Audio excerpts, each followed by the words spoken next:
Hello student, welcome to education the only weapon. तो आज की वीडियो में हम एनसीईआरटी क्लास 7 का जो हम ज्योग्राफी कर रहे हैं उसका चैप्टर 3 शुरू करने वाले हैं और जिसका नाम है हमारी बदलती पृथ्वी। इसकी पहले हम जो है पार्ट 2 और पार्ट 1 देख चुके हैं। आपको इसी चैनल पर उसकी वीडियो मिल जाएगी, आप वहाँ से जाकर के देख सकते हैं पार्ट 1 और पार्ट 2। तो चलिए आज शुरू करते हैं। पार्ट 3 जो है हमारा हमारी बदलती पृथ्वी।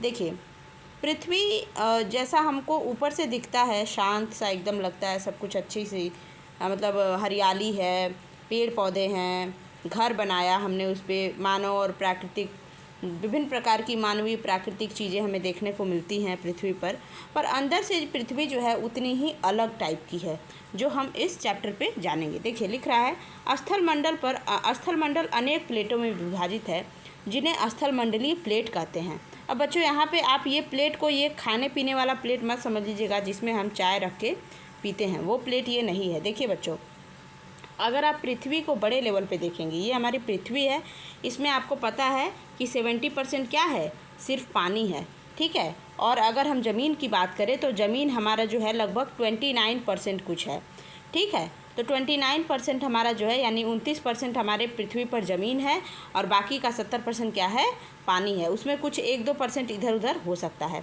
अब ये ऐसा नहीं है कि ज़मीन एक जगह है और पानी एक जगह है, ऐसा कुछ नहीं है। हम अगर अपनी पृथ्वी पर देखेंगे तो मैं आपको थोड़ा सा एक बार मैप बता देती हूँ। देखिए, अगर आप देखिएगा तो इधर आपको यहाँ पे उत्तर अमेरिका ऐसा कुछ दिखेगा, यहाँ पे आपको दक्षिण अमेरिका दिखेगा। ये सब बड़ी प्लेट्स हैं, ठीक है। प्लेट्स से यहाँ मतलब है कि ज़मीन का टुकड़ा को समझिए, यहाँ पर प्लेट कहा गया है। तो यहाँ पे नॉर्थ अमेरिका है, उत्तर अमेरिका, यहाँ दक्षिण अमेरिका है, ठीक है। यहाँ पे यदि आप देखिएगा तो ऐसे कुछ करके अफ्रीका है, ठीक है। यहाँ पे यूरोप है, ये पूरा बड़े से एशिया है जिसमें हमारा भारत भी आ जाता है। ये ऑस्ट्रेलिया है, ठीक है। ये आपका अंटार्कटिक है और ये हमारा आर्कटिक है। तो ये सब जो मैंने बनाया, ये सारे क्या हैं, ये सब जो आप देख रहे हैं ये ज़मीन के बड़े बड़े टुकड़े हैं जिनको हम प्लेट्स बोलते हैं। और यही प्लेट्स को हम महाद्वीप भी बोलते हैं, मतलब ज़मीन का बड़ा भाग, ठीक है, जो चारों तरफ पानी से एक तरह से घिरा हुआ भी है, ठीक है। यहाँ बीच बीच में आप क्या देखते हैं, ये सब पानी है। देखिएगा तो ये इधर और ये इधर, क्योंकि पृथ्वी ऐसे आप खोले हुए हैं तब ऐसा दिख रहा है। जब आप मुड़िएगा पृथ्वी यहाँ पे जो है एक साथ मिलेगी ना, तो इधर साइड ये प्रशांत महासागर है, ये आपको अटलांटिक महासागर दिख जाएगा, यहाँ हिंद महासागर दिख जाएगा। इस तरह से महासागर और महाद्वीप में हमारी पृथ्वी बटी हुई है। मतलब कुल मिलाकर के देखेंगे तो हमारी पृथ्वी पर 7 मुख्य प्लेटें हैं, ठीक है। और बाकी और भी छोटी छोटी प्लेटें भी, जैसे यहाँ अंडमान निकोबार देखने को मिलेगा और भी कुछ कुछ द्वीप वगैरह देखने को मिलेगी। बाकी हमारे पृथ्वी पर इस तरह की कुछ प्लेटें हैं। तो जो प्लेट्स हैं वो किस पे है, स्थल मंडल पर ही है। आपको यह जानकर आश्चर्य होगा कि ये प्लेट हमेशा धीमी धीमी गति से चारों तरफ घूमती रहती है। अब आपको सोच के थोड़ा सा लगेगा ना कि हम जिस भारत में रह रहे हैं वो जिस एशिया में पाई जाती है, हमारा भारत एशिया महाद्वीप के अंतर्गत आता है। तो एशिया महाद्वीप में हमारा भारत है और ये धीमे धीमे गति करता रहता है। बताइए, अभी तक शायद ही किसी बच्चे ने ऐसा सोचा होगा कि हम गति कर रहे एक प्लेट के ऊपर रहते हैं, ठीक है। तो यानी ऐसा ज़मीन का टुकड़ा हमारा धरती है, भारत धरती, जिस पे जो क्या है हमेशा गति करता रहता है। और ये गति इतनी धीमी होती है कि आप पहचान नहीं पाइएगा। मतलब प्रत्येक वर्ष में लगभग कुछ मिलीमीटर के लगभग ये गति होती है।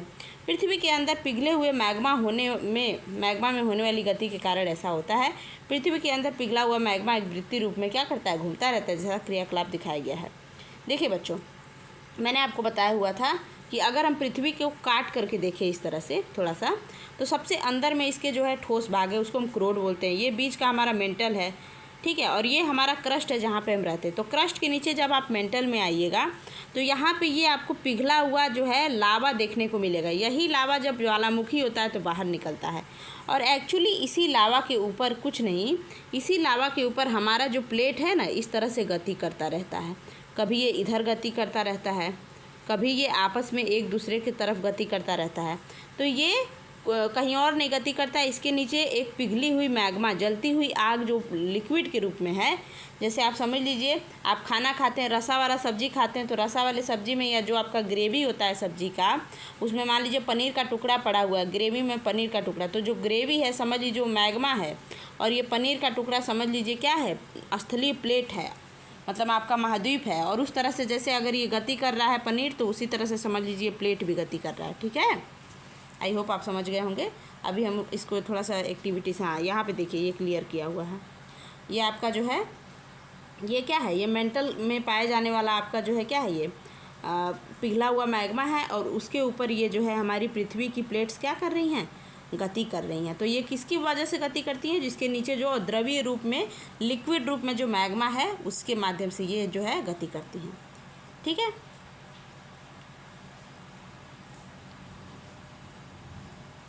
देखिए प्लेट की इसी गति के कारण पृथ्वी की सतह पर परिवर्तन होता रहता है। अब देखिए मान लीजिए ये अमेरिका वाला प्लेट है, ठीक है, और यहाँ पे अफ्रीका वाला प्लेट है। ये कभी गति करते करते इधर चला गया, ये कभी गति करते करते इधर चला गया, या फिर एक दूसरे की तरफ आ गया। तो मान लीजिए ये थोड़ा सा टकराव हो गया तो भूकंप आ सकता है, या बहुत बड़ी बड़ी परिवर्तन आ सकती है, सुनामी देखने को मिल सकता है।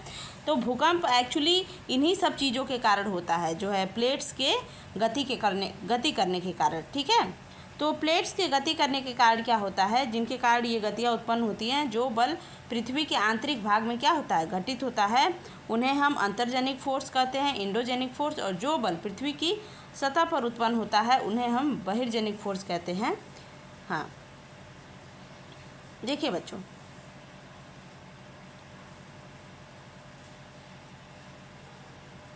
अब हम देख सकते हैं कि यहाँ बोला है कि प्लेट की इसी गति के कारण पृथ्वी की सतह पर हम जो है परिवर्तन देखने को हमको मिलता है। कभी कभी भूकंप आ गया, कभी कभी जो है ज्वालामुखी आ गई। तो जो बल पृथ्वी के आंतरिक भाग में हमें दिखाई पड़ता है, मतलब जिस बल के कारण जो है वो प्लेट्स गति कर रहे हैं, उनको हम अंतर्जनित बल कहते हैं। यानी पृथ्वी के अंदर में जो गति हो रहा है, जो भी बल काम कर रहा है उसको हम एंडोजेनिक फोर्स बोलते हैं, और बाहर में जो भी बल काम कर रहा है उसको हम क्या बोलते हैं, बहिर्जनिक फोर्स बोलते हैं।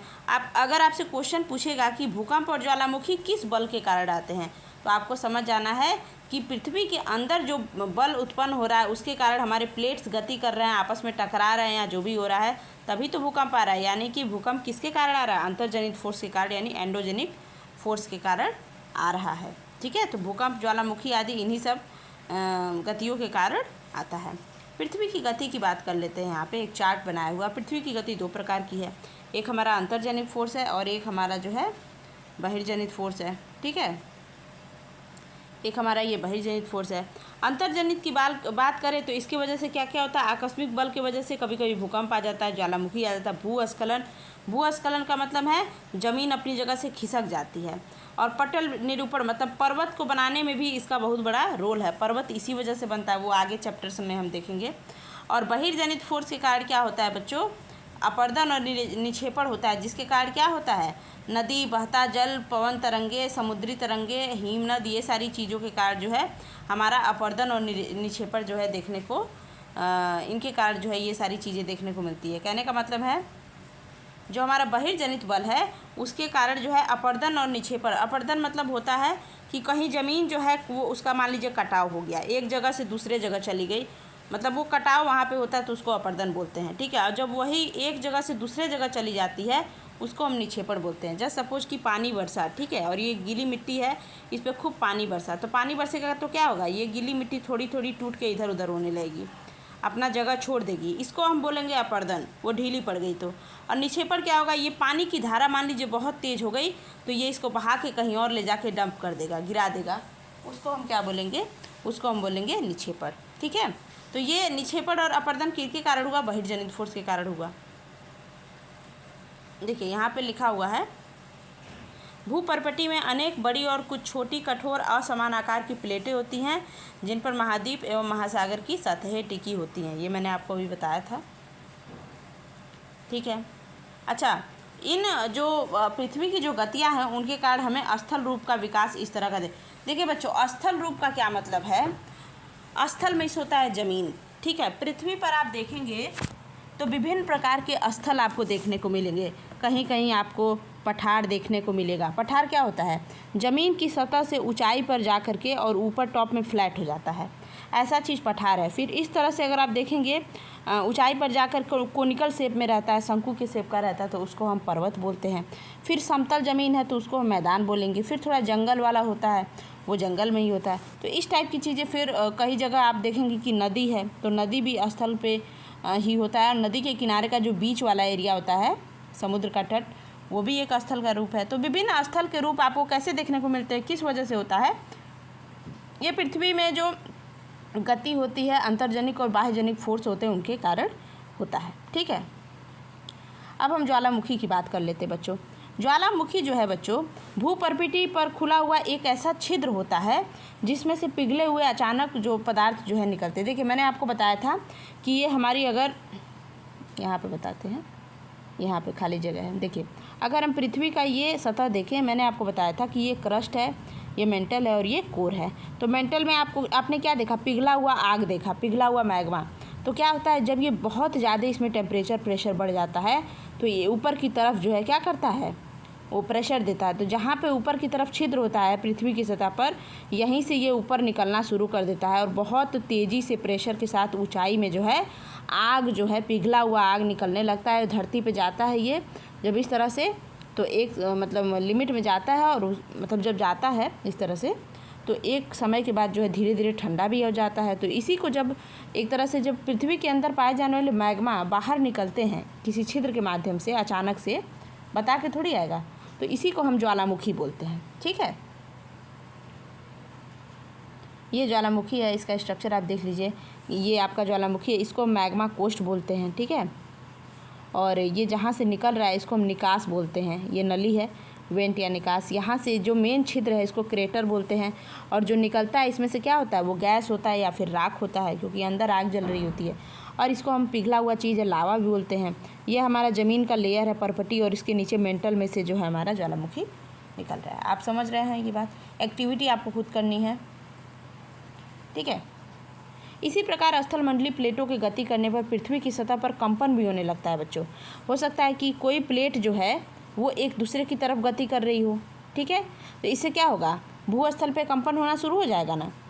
मतलब कोई एक दूसरे को क्या करे, धक्का दे दे या फिर थोड़ा सा पास से भी गुजरे, तो इतने बड़े अमाउंट में इतना बड़ा प्लेट जब आपस में टकराव करेगा या फिर आसपास से भी गुजरेगा, तो वो उससे क्या होगी, पृथ्वी में कंपन हो जाएगी। तो जब भूमि के भूकंप होता क्या है, भूमि का कांपना। तो पृथ्वी की सतह जब गति करती है उसी की वजह से जो है हमारा भूकंप देखने को मिलता है। तो एक तरह से भूपर्पटी के यानी क्रस्ट के नीचे का वह स्थान जहाँ पे भूकंप शुरू होता है उसको हम उद्गम केंद्र बोलते हैं, और उद्गम केंद्र के भू सतह पर निकटतम पहुँचने के स्थान को हम अधिकेंद्र कहते हैं। और अधिकेंद्र से कंपन बाहर की ओर तरंगों के रूप में गमन करता है। ये मैं बताती हूँ क्या है। देखो अच्छा, ये हमारा भूपर्पटी के नीचे जो है ये हमारा ज़मीन का लेयर है। इसके हम जब नीचे जाएंगे, जहाँ मैं बता रही थी कि मेंटल था वहाँ पे, तो मेंटल के जस्ट ऊपर जो हमारा, जहाँ से भूकंप शुरू होता है, मतलब जहाँ पे वो प्लेट आपस में टकराए हैं, ठीक है, या फिर दूर हुए हैं, या जिस भी वजह से कंपन शुरू हुआ है, तो जहाँ से भूकंप, भूमि का कांपना, ऐसा नहीं है कि भूमि पूरा एक ही साथ कांपेगी, इतनी बड़ी पृथ्वी है, तो कहीं पर एक जगह जब उसमें कंपन शुरू होता है तो वहाँ से जो है उसको हम बोलते हैं भूकंप शुरू हुआ, यानी कि वो भूकंप का क्या है, उद्गम केंद्र है, स्टार्टिंग पॉइंट है। और भूकंप का ये जैसे इस फिगर में दिया है, ये यहाँ पे भूकंप का उद्गम केंद्र है। अब यहाँ से जो है सबसे पहले ये तरंग कहाँ पहुँचा, ये कांपना कहाँ पहुँचा, इसके सीध में ऊपर पहुँचा, तो पृथ्वी की सतह पर कहाँ पहुँचा, जहाँ पर पहुँचा उसको हम अधिकेंद्र बोलते हैं। और अधिकेंद्र से ये अब क्या होगा, धीरे धीरे अब चारों तरफ फैलना शुरू हो जाएगा। ठीक है, मतलब गोलाई में इस तरह से फैलना शुरू हो जाएगा, और जहाँ जहाँ तक ये फैलेगा वहाँ वहाँ तक हमको भूकंप का असर देखने को मिलेगा। और फिर धीरे धीरे दूरी पर जो है यहाँ सबसे ज़्यादा असर होगा, फिर यहाँ पे जो है सबसे कम हो जाएगा। इस तरह की चीज़ हमें देखने को मिलती है।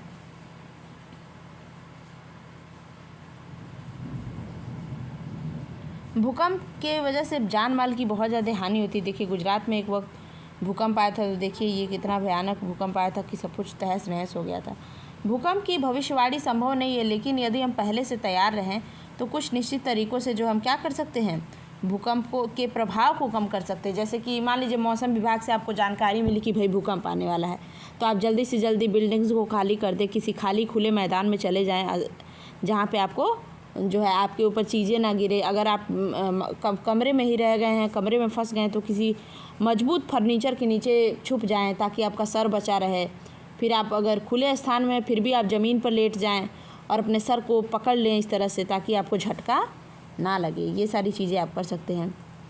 देखिए एक वक्त में भूज में भूकंप आया था जो है बहुत भयानक भूकंप आया था। 6.9 तीव्रता का भूकंप आया था, जिससे बहुत सारी स्कूल की इमारतें गिरने से लगभग 971 छात्रों और 31 शिक्षकों की मौत, ऐसा जो है न्यूज आया था। ये बहुत भयानक भूकंप हुआ था। तो देखिए इस तरह की चीज़ें हो सकती हैं, तो हमें जो है सावधान रहना चाहिए। सरकार की हर एक बात को, हर एक गाइडलाइन को हमें माननी चाहिए, ठीक है। अच्छा, अब हमें कैसे पता चलेगा? अब यहाँ पे एक वर्ड यहाँ पे यूज हुआ है 6.9। भाई ये क्या है? तो भूकंप की तीव्रता भी हम माप सकते हैं कि कितना तेज़ी का भूकंप जो आया है। देखिए, भूकंप का मापन एक यंत्र से किया जाता है, ठीक है बच्चों, जिसे हम बोलते हैं भूकंप लेखी। क्या बोलते हैं? भूकंप लेखी बोलते हैं। भूकंप की तीव्रता को मापने के लिए हम रिएक्टर स्केल का प्रयोग करते हैं, जिस पर भूकंप की तीव्रता 2.0 या उससे कम होती है, उसका प्रभाव एकदम नहीं के बराबर होता है। और जिस भूकंप की तीव्रता 5.0 होती है, मतलब उससे वस्तु गिर सकते हैं, क्षति पहुंच सकता है। और जिस भूकंप की तीव्रता 6.0 होती है वो बहुत, मतलब उससे अधिक, और 7.0 तो बहुत शक्तिशाली होता है। मतलब समझिए ये रिक्टर स्केल है। यहाँ 0 लिखा है, यहाँ पे 1 लिखा है, यहाँ 2 लिखा है, 3 लिखा है, 4 लिखा है, 5 लिखा है, 6 लिखा है, 7 लिखा है। कह रहा है कि 2 पे अगर 2 रिक्टर स्केल पे अगर भूकंप आ रहा है, मतलब नॉर्मल है, पर अगर 5 पे आ गया तो वस्तु गिर सकता है, झटका लग सकता है। 6 पे आया तो उससे भी हैवी आ सकता है, और 7 पे आया तो बहुत भयानक नुकसान हो सकता है। तो ये रिक्टर स्केल के माध्यम से उसकी तीव्रता समझ सकते हैं। यही आपकी भूकंप लेखी है। यहाँ पे वेट, ये भूकंप लेखी है, ठीक है। भूकंप के लिए बचाव हम कैसे कर सकते हैं बच्चों? हम ज़रा देखते हैं ये वाला। तो भूकंप के बचाव की तैयारी हम कैसे करें? भूकंप के दौरान कहाँ आश्रय लें? किसी सुरक्षित स्थान, जैसे रसोई के काउंटर के नीचे या मेज़ के नीचे, दीवार के अंदरूनी कोने में, पिलर्स के पास, और आग वाले स्थान से हमें दूर रहना चाहिए। चिमनी के आसपास, टूट सकने वाली दीवार, खिड़की, दर्पण, तस्वीर फ्रेम से हमें दूर रहना चाहिए। पहले से ही तैयार रहना चाहिए अगर ऐसा कुछ है तो। हाँ, इस टाइप की चीज़ें हम कर सकते हैं। अब हम प्रमुख स्थलाकृतियों के बारे में पढ़ेंगे। अपक्षय और अपर्दन नामक 2 प्रक्रम द्वारा दृश्य भूमि लगातार विघटित होती रहती है। मतलब एक हमें चीज़ अभी मैंने आपको बताया, अपक्षय और अपर्दन, इसके माध्यम से हम अगर पृथ्वी की जो सतह है उसमें देखेंगे कि लगातार कुछ ना कुछ परिवर्तन होता रहता है। पृथ्वी की सतह पर शैलों के टूटने से अपक्षय की क्रिया होती है, और भूदृश्य पर जल, पवन, हिम जैसे विभिन्न घटकों के द्वारा होने वाले क्षय को हम अपर्दन कहते हैं। बच्चों देखिए, मान लीजिए कोई बहुत बड़ा सा पर्वत है, ठीक है। अब पानी बरस रहा है या फिर आंधी आ रहा है, हवा चल रही है, तो आपको क्या लगता है इसकी वजह से पर्वत हमेशा वैसे ही रहेगा? नहीं, पर्वत के ऊपर भी बहुत सारे क्रिया होंगे। जब ये पानी गिरेगा बराबर, इस पर हवा चलेगी, ये सारी चीज़ें, बर्फ़ जमेगी, तो उससे क्या होगा? पर्वत कहीं ना कहीं खुरदुरा होगा, फिर धीरे धीरे पर्वत टूटेगा। और पर ये इतने जल्दी नहीं होता है, लाखों वर्ष लग जाते हैं।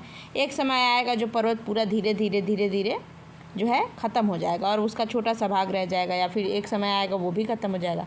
इसका एक उदाहरण मैं बताती हूँ। राजस्थान में आपको एक पर्वत है जो एक समय में हिमालय पर्वत से भी ऊंचा हुआ करता था। उसका नाम है अरावली पर्वत, जो अब क्या हो चुका है, जिसको हम बोलते हैं कि वो अब जो है धीरे धीरे अपक्षयित हो चुका है। तो इसी को हम बोलते हैं, जब किसी भी हमारे भूमि पर उपस्थित कोई भी स्थलाकृति, कोई भी जो है हमारा स्थल रूप है या फिर कोई भी स्ट्रक्चर है, उस पर हवा, पानी, बर्फ़, इन सब चीज़ों का बहुत ज़्यादा प्रभाव पड़ता है। उसकी वजह से जब वो टूटना शुरू होता है, अपर्दन उसका होता है, उसी को हम अपर्दन बोलते हैं। वायु द्वारा, जल द्वारा भी अपर्दित पदार्थ एक स्थान से दूसरे स्थान, अब मान लीजिए कोई मिट्टी का टुकड़ा है, हवा मारा, पानी लगा, ये सब चीज़ें हुई, ये छोटी छोटी टुकड़े में टूट गया, तो इसको हम अपर्दन बोलेंगे। पर हवा के माध्यम से या पानी के माध्यम से ये इस स्थान पे आ गया, तो इसको हम निक्षेपण बोलेंगे। एक स्थान से दूसरे स्थान तक जाएगा तो उसको हम निक्षेपण बोलते हैं, ठीक है। और मान लीजिए ये हमारा पृथ्वी का रूप था। मान लीजिए यहाँ पे गड्ढा था, यहाँ पे ऊंचा था, पानी बरसा, कुछ हुआ। अब ये क्या हुआ? धीरे धीरे ऐसा हुआ, मैं बताती हूँ कैसे हुआ। मान लीजिए अब ये धीरे धीरे ऐसे हो गया, यहाँ कुछ ऊंचा हो गया, पर क्या हुआ, एक समय बाद निक्षेपण हुआ और ये जगह यहाँ पे पहुँच गया, तो क्या हो जाएगा? ये जो है पूरा धीरे धीरे भर जाएगा, और एक समय के बाद ये पूरा समतल हो जाएगा, ठीक है। तो इस तरह की चेंजिंग हमें देखने को मिलेगी। एक पॉइंट दिया है, विश्व में हजारों छोटे छोटे जलप्रपात है। जलप्रपात क्या होता है बच्चों? जलप्रपात जो है ऊंचाई से जब पानी गिरता है, ऐसा हमें पर्वत वगैरह से पानी जब नीचे गिरता है, बड़ा ही मनोरम दृश्य होता है, देखने में बहुत सुंदर लगता है, एक तरह से झरना जिसको हम बोलते हैं। तो ऊंचाई से जब पानी गिरता है तो उसी को हम जलप्रपात बोलते हैं। तो विश्व में हजारों छोटे छोटे जलप्रपात हैं, और सबसे ऊंचा जलप्रपात अगर आप देखेंगे दक्षिण अमेरिका के वेनेजुएला में एंजल जलप्रपात है, अब तक का सबसे बड़ा है। और भी जलप्रपात है, जैसे उत्तरी अमेरिका में कनाडा में और संयुक्त राज्य अमेरिका की सीमा पर नियाग्रा जलप्रपात है। अफ्रीका में जाम्बिया और जिम्बाब्वे की सीमा पर स्थित विक्टोरिया जलप्रपात है। ये सभी आपको याद रखना है क्योंकि एनसीईआरटी ने मेंशन किया है, तो दिस इज़ वेरी इंपॉर्टेंट। ठीक है, कौन कहाँ पे स्थित है। तो ये सारे जलप्रपात के नाम हैं। हमारे भारत में भी बहुत अच्छे अच्छे जलप्रपात है, शिव समुद्रम है, जोग जलप्रपात है, बहुत अच्छे अच्छे जलप्रपात हैं, देखने में बहुत सुंदर लगते हैं। नदी का कार्य देखते हैं, नदी क्या करता है भाई। तो नदी के जल से भी दृश्य भूमि का बहुत ज़्यादा अपरदन होता है। जब नदी किसी खड़े ढाल से गिरती है उसको भी काटती हुई आती है, तो ये क्या करती है, अनेक कठोर कठोर जो है पर्वत, चट्टान, खड़ी घाटी को जो है तोड़ देती है धीरे धीरे और जलप्रपात बनाती है। और एक जगह से एक टाइम के बाद धीरे धीरे इसको काटती जाएगी अंदर। ठीक है, ये काट काट के देखिए ऐसा कर दी है। तो नदी भी अपरदन करती है। अब देखिए, नदी मैदानी क्षेत्र में जब आती है कैसे आती है, वो सीधा नहीं चलेगी, वो ऐसे ऐसे चलेगी। ठीक है, तो जहाँ जहाँ ऐसे ऐसे चलेगी तो नदी बड़े बड़े मोड़ बनाएगी, इसी मोड़ को हम विसर्प बोलते हैं। और इसके बाद विसर्प से क्या होगा, विसर्प के किनारों पर लगातार अपरदन और निक्षेपण शुरू होगा और विसर्प के लूप के सिरे निकट आते जाएंगे और समय के साथ विसर्प लूप नदी से कट जाएंगे और एक अलग झील बना लेंगे जिसे हम चाप झील कहते हैं। अब बच्चों इस बात को ज़रा समझते हैं। देखिए, मान लीजिए क्या हो रहा है, नदी बह रही है, नदी ऐसे ऐसे बहते हुए आ रही है। एक समय के बाद क्या होगा कि ऐसे ऐसे बहते आएगी, ऐसे ऐसे बहते आएगी, ऐसे ऐसे बहती आएगी। तो मान लीजिए क्या होगा, यहाँ आप खाली प्लेन पे बताते हैं। देखिए, नदी ऐसे ऐसे बह रही है, ऐसे ऐसे, पहले मान लीजिए ऐसे ऐसे बह रही है। ठीक है, कभी होगा कि इसमें नदी में पानी कम आएगा, कभी अधिक। मान लीजिए एक बार इतने बही, ठीक है, इतना जगह जो है छोड़ दी, तो अब क्या होगा, मैं इसको अलग कलर से बताती हूँ। तो अब क्या होगा, अब मान लीजिए यहाँ पे बीच में एक टाइम बारिश नहीं हुआ, मतलब बहुत 6 महीने तक बारिश नहीं हुआ, तो यहाँ पे मिट्टी आ जाएगा। ठीक है, मिट्टी से क्या हो जाएगा बच्चों, यहाँ पे मान लीजिए मेड़ बन गया, अब इधर का पानी अलग हो गया, अब ये पानी इधर बह रहा है, अलग बह रहा है, तो क्या हो जाएगा, ये छोटा सा तालाब जैसा बन जाएगा। ठीक है, इसी को हम चाप झील बोलते हैं, जो ऐसे कट में होता है। कभी आप देखिएगा कहीं जहाँ पे मौसमी नदी बहती हो, मतलब जब बारिश का टाइम हो तब पानी भरता हो और वैसे सूखा रहता, तो आप जाके देखिएगा दूरी से जा कर के, तो इसी टाइप का स्ट्रक्चर बना रहता है। ठीक है, तो ये हमारा विसर्प कहलाता है। ठीक है, ये हमारा क्या है, विसर्प है। इस तरह से, और इस तरह से कट कट के नदी जो है, नदी से कट के चाप झील बन जाती है। ठीक है, कभी कभी नदी अपने तटों के बाहर बहने लगती है, तटों से बाहर बहने लगती है, नदी के ऊपर है। कभी कभी कोसी नदी को देखते हैं किस तरह से मार्ग परिवर्तित कर लेती है, इसी टाइप की चीज़ें देखने को मिलती है। फलस्वरूप क्या होता है, निकटवर्ती क्षेत्र में बाढ़ आ जाती है। अब आपको ऐसा ना पता हो कि यहाँ से नदी नहीं जाएगी, आप यहीं पे बहुत सारे लोग खड़े हैं, अचानक से नदी का रास्ता बदल गया इधर, तो आप सभी का तो बहुत नुकसान हो जाएगा। इस तरह से बाढ़ भी आ जाता है। तो बाढ़ के कारण नदी के तटों और निकटवर्ती क्षेत्र में महीन मिट्टी और अन्य जो है पदार्थों का, क्योंकि नदी का पानी जब आता है तो पानी ही नहीं रहता है, उसमें जहाँ से वो आएगी वहाँ का जो है मिट्टी, धूल, ये सब लेके आएगी, और जहाँ से गिरेगी वहाँ पे डंप करते हुए जाएगी, वहाँ गिराते हुए जाएगी, और इस तरह से भरती भी जाती है, उस ज़मीन को भी भरती जाती है ये। ठीक है, पर हाँ, इसके माध्यम से जो नया जहाँ पे वो ज़मीन भरती जाएगी, वो नदी जो है उन ज़मीन को बहुत ज़्यादा उपजाऊ भी बना देती है, और इससे जो समतल बनता है वो बाढ़कृत मैदान बहुत ज़्यादा उपजाऊ होता है। नदी के उत्थित तटों को हम तटबंध कहते हैं, जो इस तरह से उठा रहता है और यहाँ बीच में नदी बह रही है, तो इसको हम क्या बोलते हैं, ये तटबंध कहलाता है। समुद्र तक पहुँचते पहुँचते नदी का प्रवाह धीमा हो जाता है, और वो नदी जो है, मान लीजिए यहाँ से खूब स्पीड से आ रही है, वेट, यहाँ से नदी खूब स्पीड में आ रही है। ठीक है, यहाँ आएगी, कुछ मिला, थोड़ा थोड़ा ऊंचा ज़मीन मिला है कुछ, तो कभी कुछ इधर बहने लगी, कुछ इधर बहने लगी, कुछ इधर, इस तरह से करते करते वो धीरे धीरे समुद्र में चली जाती है। अच्छा, एक और बात, जब नदी की जो मेन नदी होती है, इसकी जो धारा है वो कई धाराओं में बट जाती है, इस तरह से ऐसे करके।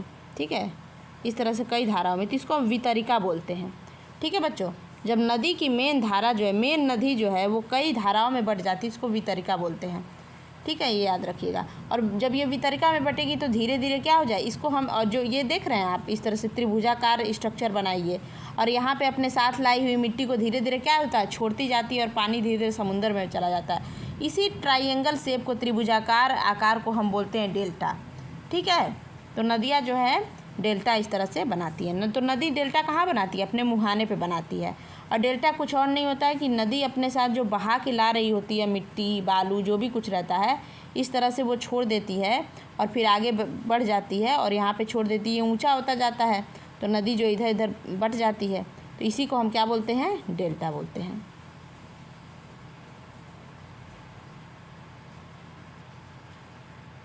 अब ये आपका काम है कि जो नदियाँ डेल्टा बनाती हैं उनका नाम लिखिए। जय भारत का सबसे फेमस जो है गंगा नदी डेल्टा बनाती है। अब देखिए समुद्री तरंग के काम, ठीक है, समुद्री तरंग हमारा जो है क्या काम करता है वो हम देखते हैं। देखिए जो हमारे ओशियन में जो वेव्स होते हैं, तरंग होते हैं, वो भी अपर्दन और निक्षेपण करते रहते हैं और तटीय स्थलाकृति बनाते रहते हैं। समुद्री तरंग जो है लगातार सैलों से टकराते हैं और उसमें दरार विकसित करते हैं। समय के साथ ये और चौड़ी और बड़ी हो जाती है, फिर समुद्री गुफा उसको कहते हैं। अब देखिए बच्चों क्या होता है, कभी आप देखिएगा, आप फिल्मी सीन में हम देखते थे, पहले पुराने फिल्मों में अक्सर दिखाता था, कोई गाना वाना चलता था तो उसमें जो है सब डांस उस करता था उसमें, तो नदी के बीच में बड़ा सा एक पत्थर रहता था, खूब बड़ा सा पत्थर, ठीक है, उसको हम आइलैंड बोलते हैं, और उस पर सब लोग डांस करता था। तो आप देखिएगा ध्यान से, तो वो आइलैंड जो है, जो आपको अभी ऐसा दिख रहा होता है, वो कभी बहुत बड़ा रहा होता है। लगातार समुद्र का जो पानी होता है, सॉरी नदी नहीं, समुद्र का जो पानी होता है उस पर लहर के साथ आता है और ऐसे चला जाता है, फिर लहर के साथ आता है और बहुत दबाव के साथ आता है। तो उससे क्या करता है, वो धीरे धीरे समुद्र के जो बीच में जो पत्थर पाया जा रहा है, जो सैल चट्टान पाया जा रहा है, उसको धीरे धीरे कमज़ोर करता जाता है। फिर धीरे धीरे क्या करता है, उसमें एक गुफा ही बना देता है, उसके चट्टान की दीवार को जर्जर करेगा, कमज़ोर करेगा, फिर उसमें गुफा बना देगा इस तरह से। और फिर एक टाइम के बाद इसको क्या करेगा, ये गुफा और चौड़ी हो जाएगी और चौड़ी हो जाएगी और चौड़ी, फिर इसको 2 भाग में ऐसे काटिए देगा, फिर ये और पतला हो जाएगा और इस तरह का बन जाएगा। इसको हम स्टैक बोलते हैं, ठीक है। तो जब ये गुफा को 2 भाग में काट के एक लंबी खड़ी दीवार की तरह छोड़ देता है समुद्र में इस तरह से, तो उसको हम बोलते हैं स्टैक, ठीक है। तो इन गुफाओं के बड़े होते जाने पर केवल इसमें छत ही रह जाता है, जिससे तटीय मेहराब बनता है। ये तटीय मेहराब बन गया है, देखिए, ठीक है, ये समुद्री गुफा है। और फिर एक टाइम आता है जब इसके बीच की दीवार भी टूट जाती है और हमारा स्टेक रह जाता है। समुद्री जल के ऊपर लगभग ऊर्ध्वाधर उठे हुए ऊंचे सैल को हम समुद्र भ्रूंग कहते हैं। और समुद्री तरंगे किनारों पर अवसाद जमा कर समुद्री पुलीन का निर्माण करती हैं, यहाँ पे किनारों से पुलीन बनाती हैं। अगर हम हिमनद की बात करें बच्चों, हिमनद क्या होता है पहले ये समझ लीजिए आप लोग।